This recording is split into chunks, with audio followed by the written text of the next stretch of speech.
The reason I brought you here today is because Much Ado About Nothing is set after a battle, with a lot of men coming back after taking great risks to an English country house where life is going on as normal.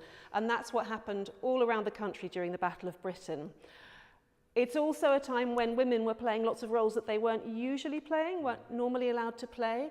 And that's what we're doing in this production. We're giving the female actors a chance to play all the roles, as often you might see male actors playing all the roles in a Shakespeare play. So it's a little kind of riff on the traditional way of doing a Shakespeare. Suddenly, women had to take on men's roles because the men had all gone to fight.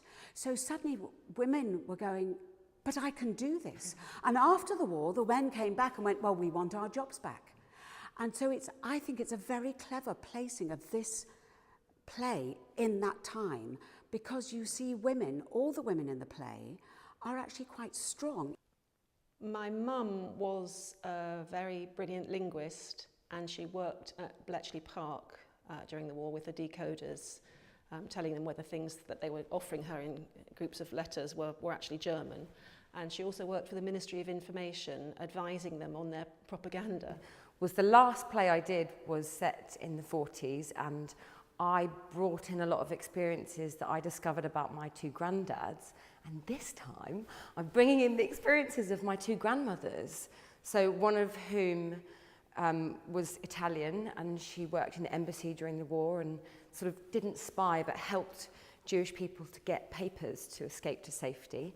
And my other grandmother was Dutch, and she drove trucks during the war, which I think Beatrice would have done. Beatrice is this very intelligent woman who's in a world of men. And I think the 40s and this war is the perfect kind of setting to explore it. One story of my mother's I remember is about her life as a diplomatic wife. My father went into the diplomatic service, so she had to do a lot of hospitality, and she had to go and have tea with the other diplomatic wives. And in New Zealand, she went round to have tea with the Soviet ambassador's wife. Now, the Russians had lost a lot of people in the war, so it was always a good opening topic. So she asked the Soviet ambassador's wife, well, what did you do during the war? And I'm going to do a really terrible impersonation of a Russian accent now, but I'm not impersonating a Russian accent, I'm impersonating my mother. And my mother said that the Soviet ambassador's wife said, I was engineer first class, and now I am housewife. And I think my mother felt some sort of fellow feeling about a bit of a come down to being a housewife after the war.